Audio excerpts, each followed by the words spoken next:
good morning, good afternoon. We've got an audience across the continent today, and it is so nice to have you back for another exciting Exploring by the Seat of Your Pants session. So my name's Jesse. I know a lot of you are familiar with me, but I will be your virtual adventure guide for today's broadcast. And I really want to do a huge thank you to all of us for continuing to join us as we celebrate and showcase such amazing people and places around the globe. Now, today is our wrap up for the week. I know we've got a lot of students doing cool science experiments today, getting all ready, wrapping up in style, and I really want to thank you for joining us in this really cool program. So we are joined again by one of our very favorite groups, and that is Friends of the Rainforest. So Jamie Kisela is going to walk us through a little bit about the amazing work that they do to protect rainforests in Costa Rica and beyond, and share the magic and wonder of the species that live within them. Now, before I turn it over to Jamie, I did forget a little housekeeping note a second ago. So I do want to note for our friends at home and live with us on StreamYard that we are going to be doing a Kahoot today. So if you want to pull up kahoot.it, a separate tab in your computer, type in that game pin, play along with us between the talk and the Q&A. I'm excited to have you join us. We will also be having a few interactive bits throughout the program today. So keep on those trigger fingers on YouTube if you want to share with us your thoughts and the answers to those questions. Live classes, I'll be coming to you guys as well to answer questions from Jamie. But without further ado, we are going to head metaphorically to Costa Rica to learn all about the amazing stuff that the Friends of the Rainforest team does and about the cool creatures in Costa Rica. So Jamie, thank you so much for joining us again today, and take us away. Hi everyone, I'm Jamie. I work with Friends of the Rainforest, and I'm gonna switch over and show you my screen. Give me just one moment here. All right. We're gonna enter the infinite vortex for a second. Oh, wait a second. It was up in the infinite vortex and then it disappeared. You're unshared, unfortunately, again. This is half the fun. Something has to go a little awry. Otherwise, how do we know we're on a video broadcast? Interesting. You were actually in screen share and then it went away. Yes, I'm seeing that. Okay. That's okay. We'll work it out together. While you're pulling that up, I will bring up for people again our Kahoot pin, and you can play with that for just a quick second, and our Friends of the Rainforest website. So again, Friends of the Rainforest, when you're done this program today at Learning with Jamie, we're going to share the website with everybody so that you guys can keep the excitement going. But for now, pull up that Kahoot pin, play around with that, and get ready later for our friendsoftherainforest.org, our YouTube friends as well. We'd love to hear where you're joining from. So if you are tuning into today's broadcast, let us know what town or city you're in. We want to get a sense of where you're all joining from. Jamie, is it giving you fits? It is. It works so well when we tested. Thank you for your patience, everyone. Oh, that's okay. We like patience. We should have seen the program yesterday with the snake guy. Yeah. So when it went on the bottom, here, let's do it together while we're chatting. When you have on the bottom, you have the present button. Yes. Yes. Yeah, and it brings up the same thing that it brought up before, or does it not bring up anything now? It brings up the exact same thing, and I'm clicking the exact same thing. Do you see the infinite vortex now?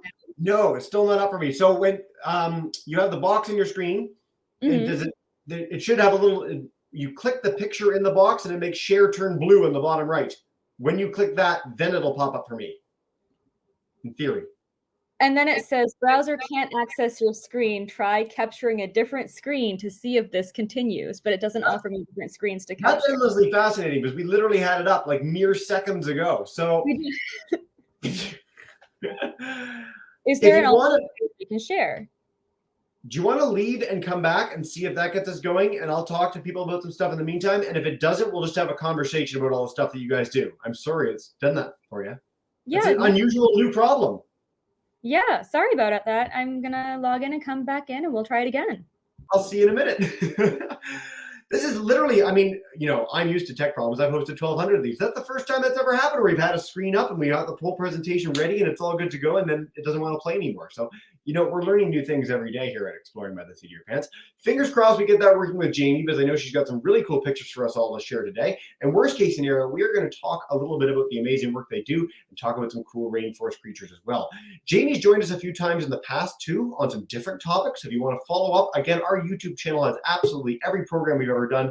You can check out Jamie's past programs there as well. But she's back. We're going to try again in a second. And while she's pulling that up, I'm just going to say hello to Miss Theringen's class, Mr. Montgomery joining us again from yesterday, Miss McDonald, and Ted joining us in Coburg as well. Jamie, take two with feeling. Yes, unfortunately, it doesn't seem to be pulling it up. It So is there a way that doesn't. I can upload? I have video footage to share with you all from those camera traps that we were going to be talking about. Yeah. Worst case, I mean, you can try and upload them into the broadcast. We can talk a little bit, or if they are on like a Friends of the Rainforest YouTube channel, I can find them and pull them up on my end. I don't know where they are, but if you have the links for them, I can do that. There was some issues uploading to YouTube yesterday. YouTube was being a little glitchy on me. So unfortunately, they live on my Google Drive. So I'm going to upload the slides directly to this platform, and I would love very much to share that footage with you all and some magnificent wildlife photos. We can absolutely Excellent. have a conversation if needed, but I want to make sure that you all get access to that, regardless of whether we do that now or if I share those with you all later.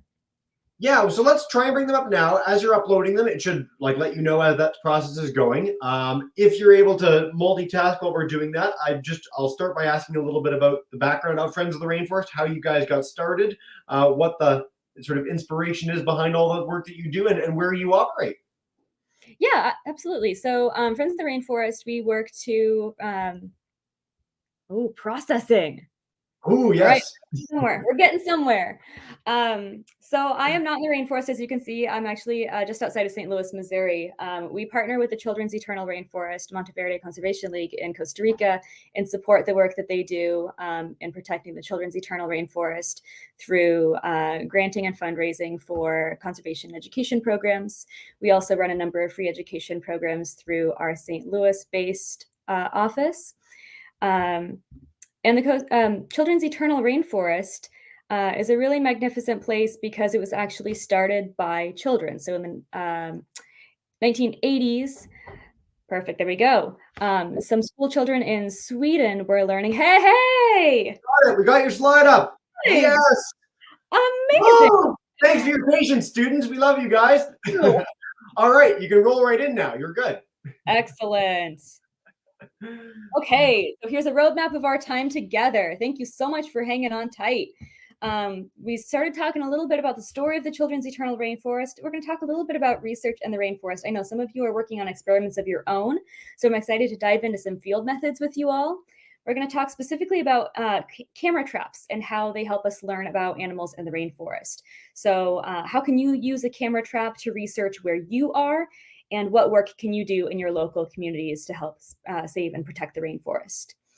So like I said, Friends of the Rainforest, we work to educate kids and adults about the children's eternal rainforest in Costa Rica. We raise money for students to study rainforest ecology, and we try to inspire people wherever in the world they are to take action to protect the rainforest. We were started by some second graders in Sweden who are learning about rainforest deforestation and destruction, and we were feeling very inspired to do something to protect it. They had a fundraiser and actually raised enough money to buy a small piece of land in Costa Rica outside Monteverde. Word spread about what these kids had done because it's such an incredible thing for anyone, especially young people, to do, that it became kind of this global collaboration, and students across the world joined and had fundraisers of their own. And that tiny preserve grew and grew and grew into what is now the largest private reserve in Costa Rica.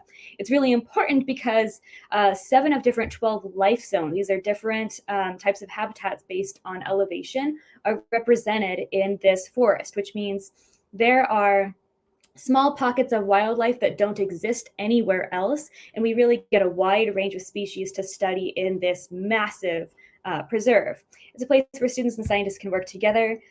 We send a number of schools down to visit and stay in the field stations and do research of their own. In fact, we just came back from a trip to Costa Rica this last August.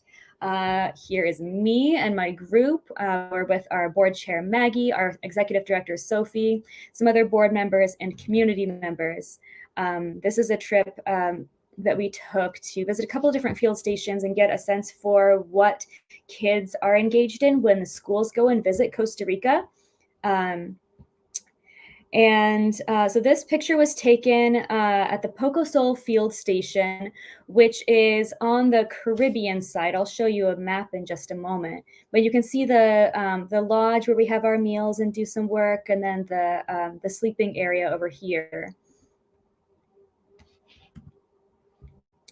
So on this recent trip, we said I said that we went to the Pocosol Field Station, which is on the Caribbean side, so it's a warmer climate.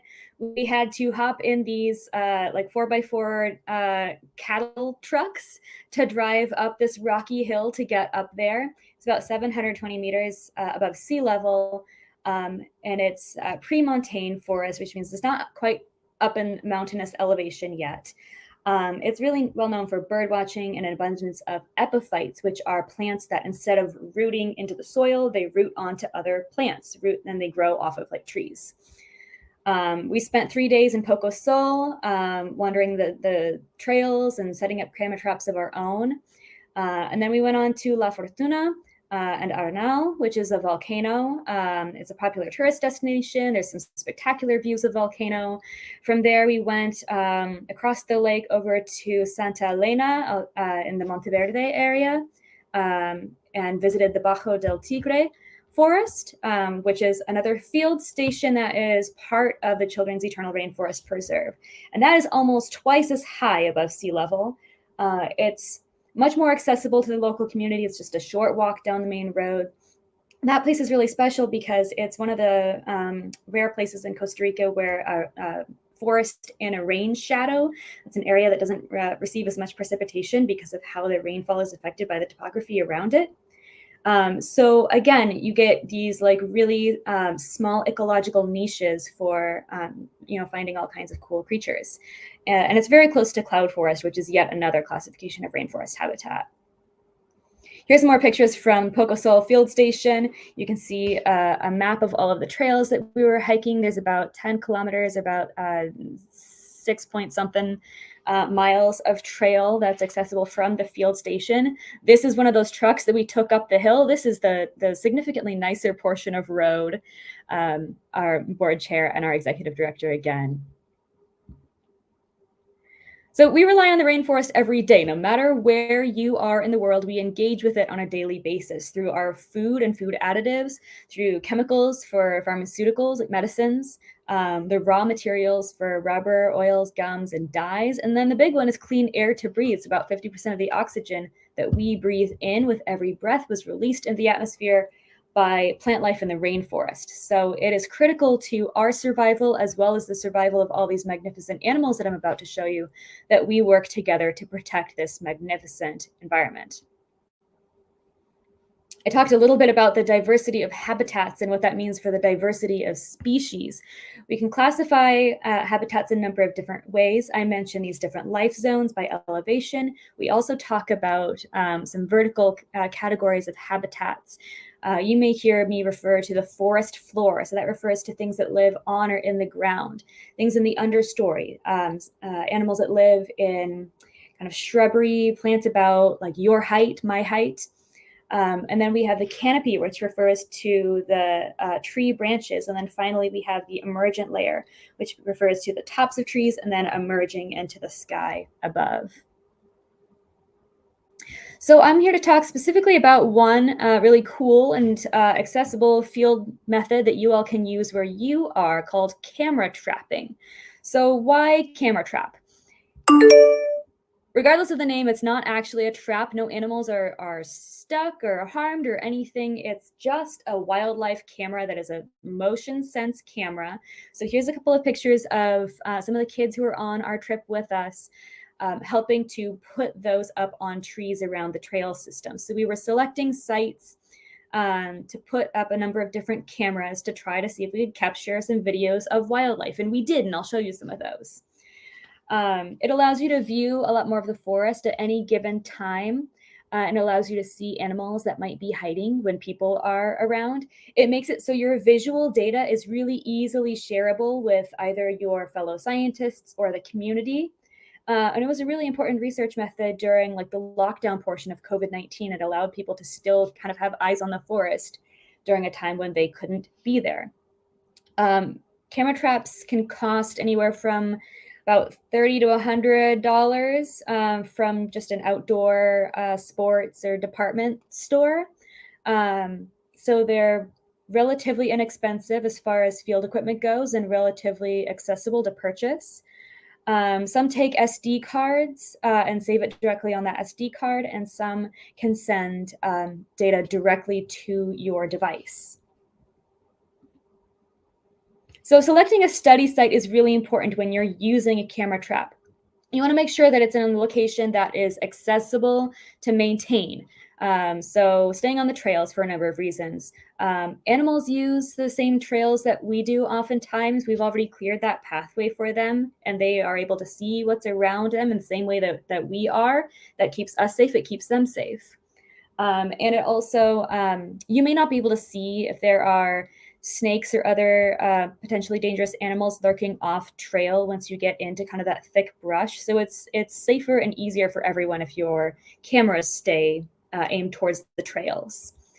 You want it to be remote enough to yield new information. I would recommend from experience selecting an animal, selecting a location with as little human usage as possible, unless you're directly studying how human presence affects your animal of interest, because otherwise you are going to be sorting through hours of footage of people's feet instead of the animal you're trying to find.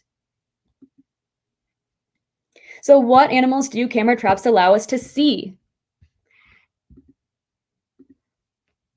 Oop. Is it gonna play the videos for you all?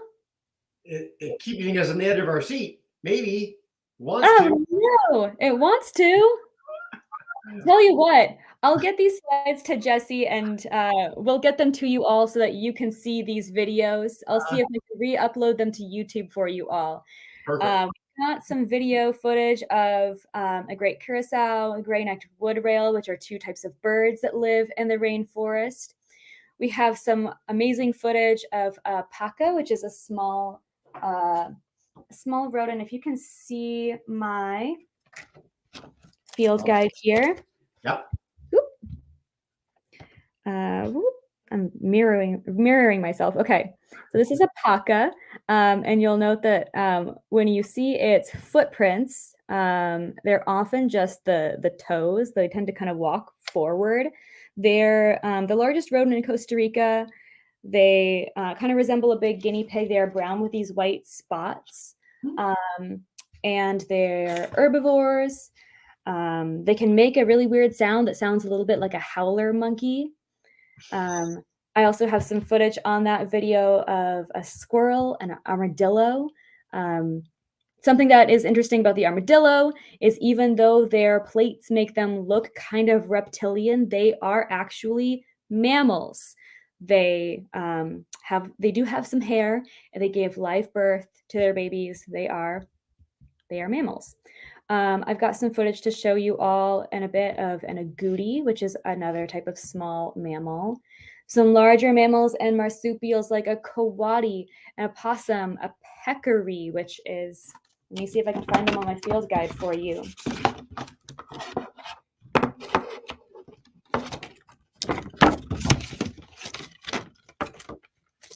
Right. Here is that coati mundi. It looks a lot like a raccoon, Yeah.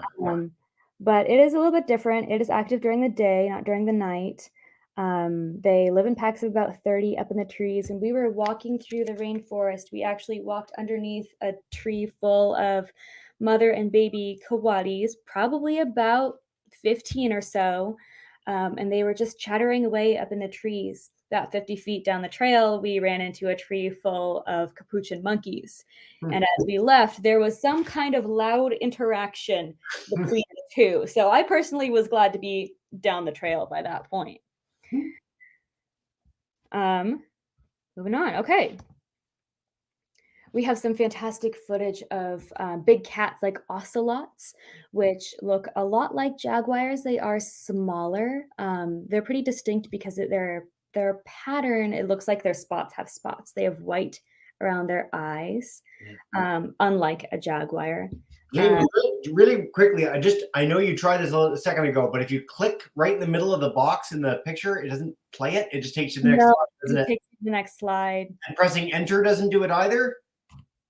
I know these worked like seconds before the broadcast. Oh, it's very I'm so sorry they're not working for you. But I appreciate the field guides. It's a good second best thing.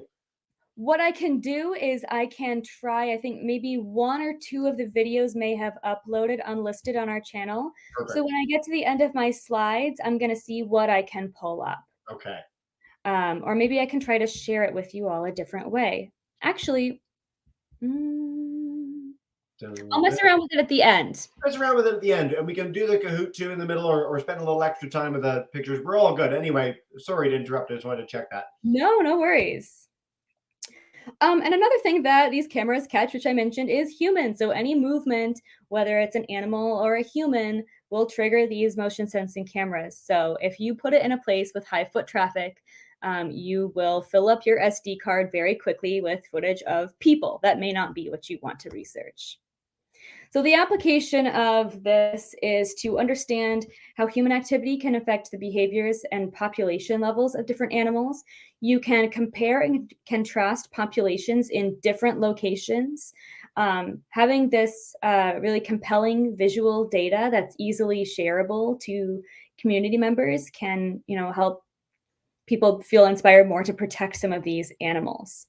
I like to show this graphic at the end of my presentations because a lot of the times when we talk about the rainforest, we talk about all the threats to it, and we don't often see stories that inspire hope. But this graphic of forest cover across Costa Rica really inspires hope because you can see how dramatically the forest cover has increased since the late 1980s, when we realized, oh my goodness, we need to do something to protect the forest or else we're going to lose all of it. Now, Costa Rica is a place that its economy is heavily reliant on tourism. People come from all over the world to see the rainforest. If there's not rainforest to see, they're not going to be able to draw the tourists that they need to fuel the economy. So that was a big driver in pushing for more conservation. But you can see that since this low point in 1987, the forest cover. This is not specific rainforest, it's tree cover in general, which provides lots of different habitats for lots of different animals, has increased by over 31%. So that is awesome news. So now my question for you all is, how could you use camera traps to study your home environment or your schoolyard ecology? All right, let's ask the class if we can. Miss Donovan's fifth graders, what do we think? How do you use camera traps, or how could you use camera traps to study your home environment? Welcome in, fifth graders. What do we think? Hi, guys. Mason, go ahead, stand up. How do you think they can use camera traps? And yeah, raise your hand. Sure. So I think we could use camera traps to study our home environment or schoolyard ecology by like planting it on like the outer skirts of the yard and see how like we affect wildlife in our area. Very cool. So just scan the local area, see what you find, see how people being around there all the time impacts it. Great answer, buddy. Anyone on YouTube, if you guys want to chime in too, I'll also go to Miss Fisher, Miss England's class. If you guys have another answer for us, what do we think? If you want to unmute your mic, hello, guys. Hello. We got to unmute. You're muted. Run. There we are. I like that answer, though. We got one great answer so far. And we got a student here, Miss Fisher. Hi, guys. Hi. So we live in a pretty rural area. We have a lot of woods and things around us. So we have some friends that use trail cams for other things. Less on the conservation side sometimes, but our friend Matthias has an idea for what you could explore or learn about. You could look into your house and see what all awesome animals that go around your house. That's my dream. Jamie, I think we got some great answers so far, but if you want to keep us going, I think that was pretty awesome. Yeah, that's fantastic. And it's occurring to me that you may have awesome animals around your house that you may not even know about. If it's an animal that prefers to be solitary or not be seen by humans, having a trail cam up would provide you the opportunity to see more wildlife in your area. Very cool. All right. Well, we can move on to that Kahoot. And while we do that, Jesse, if you want to toss me backstage, I'm going to see what videos I can pull up to share. Best of luck, Jamie. Thank you so much for that and for making that all work on the fly there. That was fantastic. So, folks, yes, as Jamie said, we are going to do a little Kahoot together. 4 quick questions. Now, you don't win anything, but you do win Jamie and I's everlasting respect. So we're going to bring up that game pin one more time for everybody. If you guys want to join in, if you don't have Kahoot, that's totally fine. You can answer your questions as a class and get those answers in too. YouTube groups, thank you all so much for joining in. We've got a group in the Philippines joining us today, which is very exciting as well. But let's bring that up for everyone. For those who are new to Kahoot, the faster you answer, the more points you get. We got our 4 questions. We're going to start that any second now, so keep pouring in, and we will get underway. I'm going to kick us off and dive in. All right, folks, here we go. I'll give you little hints as we get a little closer to the end of each question with our Halloween background here. 3, 2, 1. Okay. The Children's Eternal Rainforest Preserve started initially with who, followed by support from kids from around the world. Let's see. Professional researchers and tropical ecologists, high school students, 2nd grade students, or wealthy people? Just generic wealthy people. What do we think? Get those answers in. Couple answers so far. 8 more seconds. I'll give you a hint. It's the closest to what you guys are today. I don't think we have any quite of this grade, but all you got your answers in. Our answer is most of you got this right. 2nd grade students, young kids just like you, made the difference to help protect an entire rainforest. That is pretty spectacular. And Super Alpaca currently has our lead. We are going to go to questions after this too, so get your questions ready. Share them on YouTube as well. Armadillos are marsupials, mammals that aren't marsupials, reptiles, or amphibians. So are they like a frog? Are they like a snake? Are they like us? Or are they like things like kangaroos? Do they have that pouch? Is, I guess, maybe one of the real questions. What do we think? Dun, dun, dun, dun, dun, dun, dun, dun. 20 answers. Most of you got this right. So they are mammals. They're just like us. They don't have that pouch. They're a little bit different.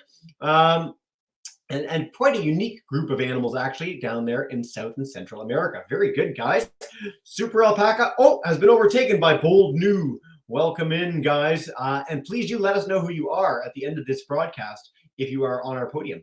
Camera traps we've been talking about these. You guys had some great answers for how you use them at home. Are they non-invasive?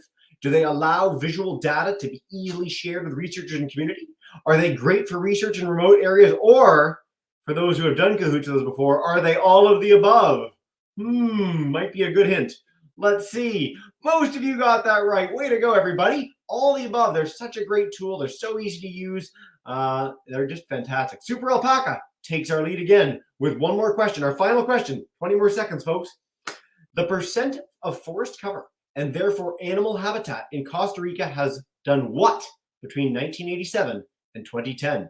Grown by over 31%. That sounds good. Has it shrunk just a little bit by under 5? Has it shrunk by 48%, gone way down? Or has it stayed exactly the same? Is it a good story, a bad story, or a neutral story? What do we think?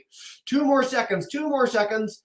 And our final answer, most of you got this right. It has grown by over 31%. Costa Rica is one of the great conservation stories on this planet. We've done such a good job of helping bring back the rainforest there with all the benefits that entails that Jamie was talking about for biodiversity, for people, and for all the things that we get from rainforest. Now, Kind Hawk came in second, Super Alpaca third or second, and first is Bold New. Way to go, guys. So nice to have you all play with us today. And please let us know who you are in the chat. Now, Jamie has got these videos up, so we're going to play those really quick, and then we'll dive in with our questions. Jamie, you got it. This is so exciting. I got it. So, okay, here we go. Here's the bird one. What a funky bird. It looks like something out of Jurassic Park. Isn't that wild? It's, some people will call it a turkey because it's got the size of a domestic turkey. There's 2 species. One's endemic to a small island, and then another one is much more popular, much more distributed across Central America. Wow. They live in like groups of up to like 12. They make a number of different sounds, from like a whistling to like a grunting sound to signify either like sounds of danger or just like to communicate with each other. They eat mostly fruit. Oh, all right. We're going to go to our second video, or you're bringing up all the videos for me. Oh, wood rail still. I'll just be quiet. I think that one caught just the tail end of some movement. Sometimes trail cameras will kind of turn on after they see something. You might catch the tail end of something. Here's that wood rail. You can see it's kind of long, spindly legs. It's kind of a gray, brown, olive color, yellow beak, and orange legs. And I do believe I saw one of these. We were trying to figure out what it was. I just caught a glimpse of it in a pond. Anyways, I have another video that's loaded through the video file. There we are. Okay. People walking around. So this is, one thing that happens when you put your cameras on trails that are used by people is you're going to get some footage of people. That's kind of fun. And then I have in the chat, I tried a couple of different methods to see how I could get these videos to you all. I also have 2 links in the chat. Would it be easier for you to click on those, Jesse, or for? Yeah, I'm going to bring those up right now. We're going to do our Goody Cam first and then our Big Cat Cam together. So just give me a quick second here to pull this up for everybody. But thanks for our birds and our people. I like that very much. Let's get our Agouti Cam up. I love Agouti. They're such a special creature. And so you don't see them very often in things. I'm going to play this guy. All right. Let's bring him up. What the freaky legs. Like they're so big.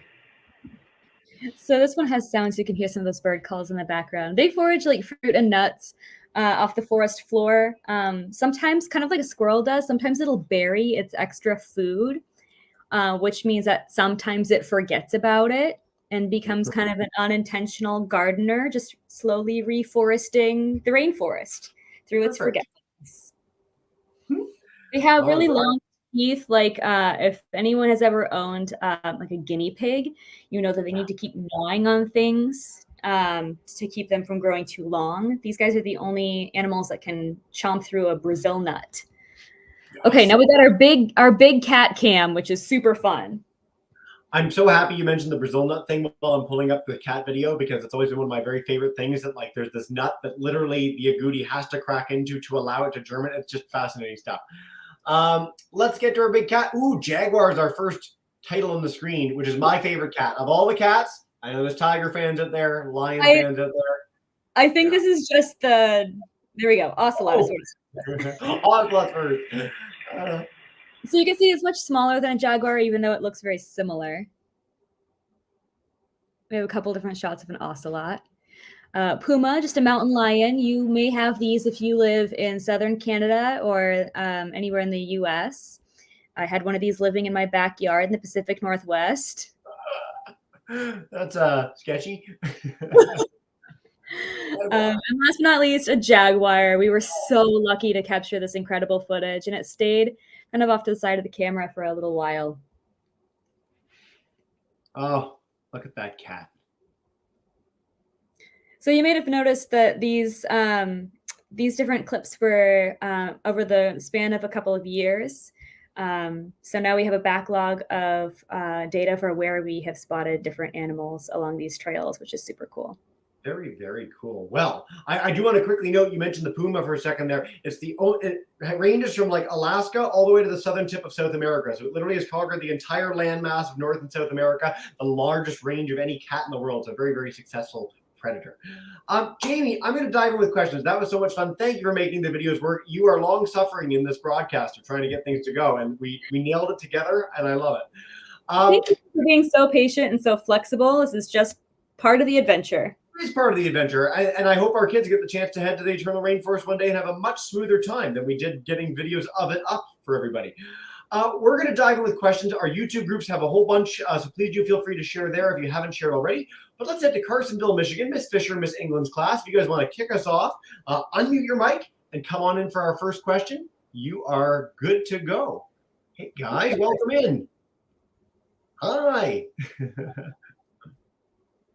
All right, go ahead, Justin. Right here. Justin? What's the most dangerous animal in the rainforest? Well, dangerous, Jamie. Ooh, well, jaguars can crack open skulls with their jaws, so that's pretty cool and pretty dangerous. we have seen at the field station where I was staying with that group, we've seen in years past coral snakes just hanging out on the railings as you get into the kind of dorm area of the lodge. So it's one of those places where if you're outside of a door, you have to have shoes, rubber boots on your feet because there's all kinds of things that can get you. I was standing about an arm's length away from a jumping pit viper, which is pretty cool. It was just, sunning itself. And I was with folks who had passed this same viper and knew how to stay safe around it. Their venom can be dangerous if it were to strike. But yeah, lots of cool stuff.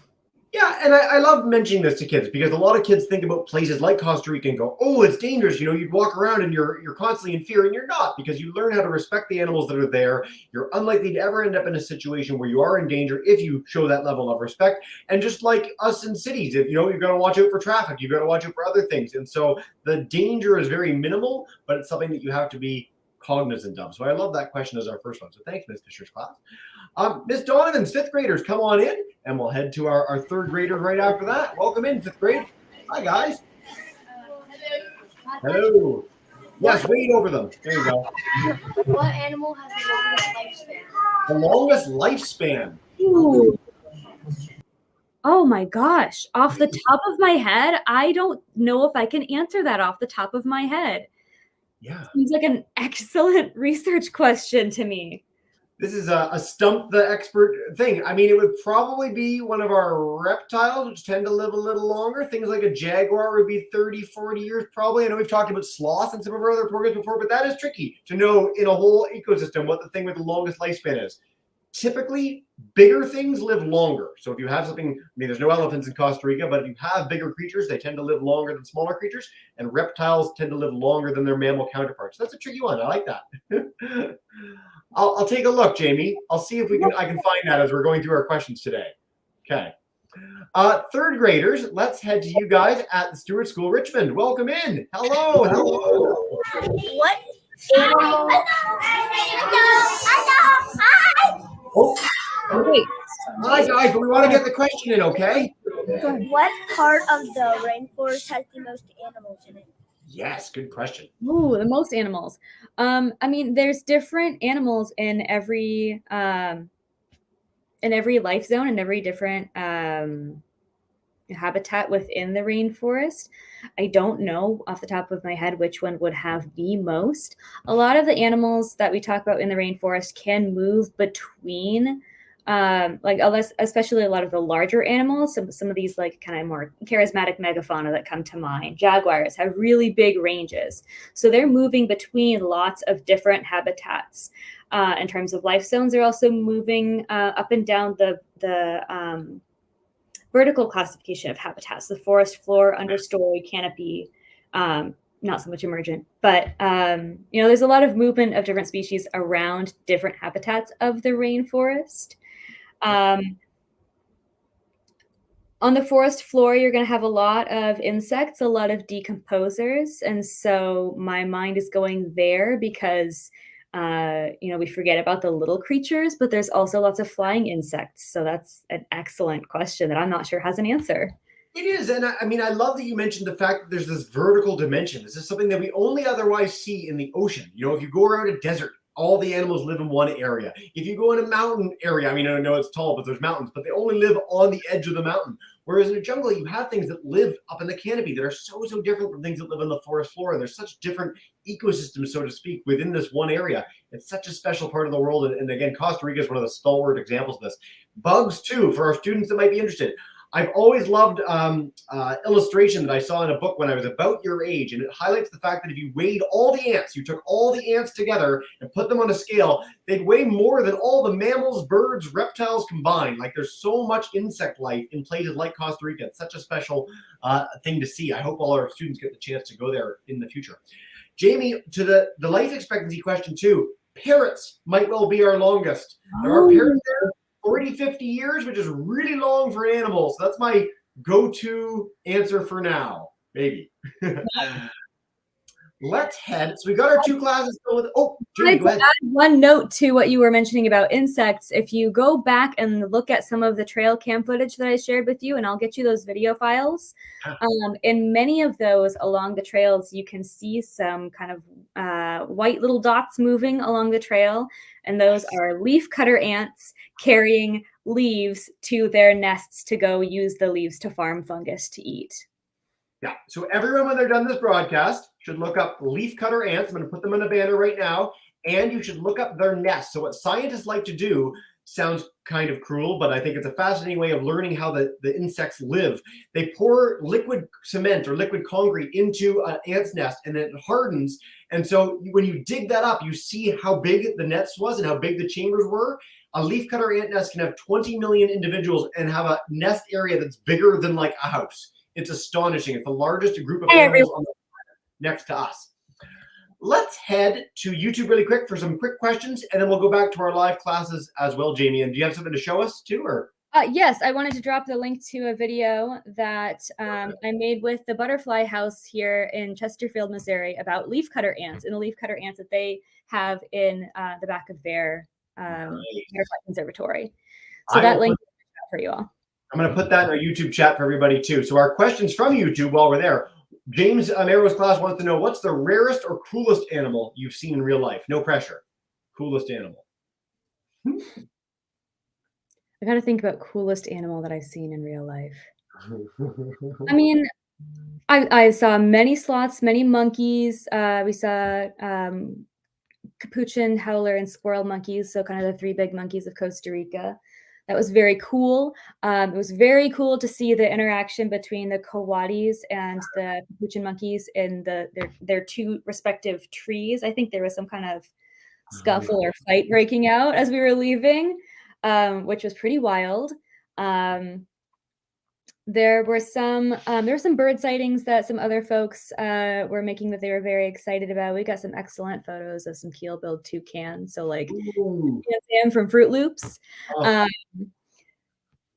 I mean, yeah, I personally love the ants, so I was so happy every time I saw them, and it really is. It's like the whole forest floor is moving underneath you. It's very cool. My favorite ant fact from the tropical rainforest is that an entire colony, so all the ants that live together, of the smallest ant in the world, can fit inside the head of one of the biggest ants on the forest floor. So you can take like 1,000 ants and put them inside the head of the biggest one. That's how big a difference is, and so many species there. What a cool part of the world. Thank you for sharing all that. Let's head to our 2 live classes for 2 more questions. Carsonville, Michigan, if you guys want to come in, and then we'll head back to Richmond after that. Come on in, unmute your mic. Sprint, sprint, sprint. No, you're good. And take us away. Hello. All right. Xavier has a question. Hi. Can a jaguar catch a what was it? The agouti, or the one animal you were talking about earlier. We were wondering if they eat that, right? Yeah. If they're fast enough to get it. Yeah, they'll eat really anything that they can get their hands on, or their jaws around. There was a recent series, a documentary series that showed jaguars hunting caimans, so things that are like a crocodile or alligator, and they're sunning themselves in the bank, and they are very complacent because they think nothing would ever hunt them, and the jaguar comes bounding out of the bush and eats the caiman, which is astonishing. I mean, nothing ever sees that happen. Our class had to dip out for lunch, actually. So, Jamie, what I'll do is just ask, is there any last message you want to share with our classes about the Children's Eternal Rainforest, about the work you guys do at Friends of the Rainforest, or anything you'd like to leave us with before the end of the broadcast? Yeah, I mean, I love to share the story of the Children's Eternal Rainforest because it really showcases that you don't need to wait until you have any kind of degree or professional experience to be an advocate for the rainforest. You can start your career as an environmental advocate right now as a young person. The story of the Children's Eternal Rainforest really highlights the power that young people already have to make positive change in the world. So I encourage you to utilize that power, continue to educate yourself and others, and fight for positive change in your communities and beyond. Fantastic. Jamie, there's no better message than that. I think our generation of students now really embodies that. They march in groups of 500,000. They live and breathe this stuff. They're so keen to make a difference in their communities and classrooms. And I really love the opportunity to hang out with you today and share all the amazing work that you guys have done, and that the rainforest down there in Costa Rica, it sort of showcases in such a beautiful way. Jamie, as you know what we do to end every broadcast, I know we're near lunchtime for a lot of students. There's some classes that to tip off in the last minute. We'll bring back in our group in Carsonville, Michigan to say a big thank you and farewell. Thank you, Ms. Fisher's group. Thank you, Ms.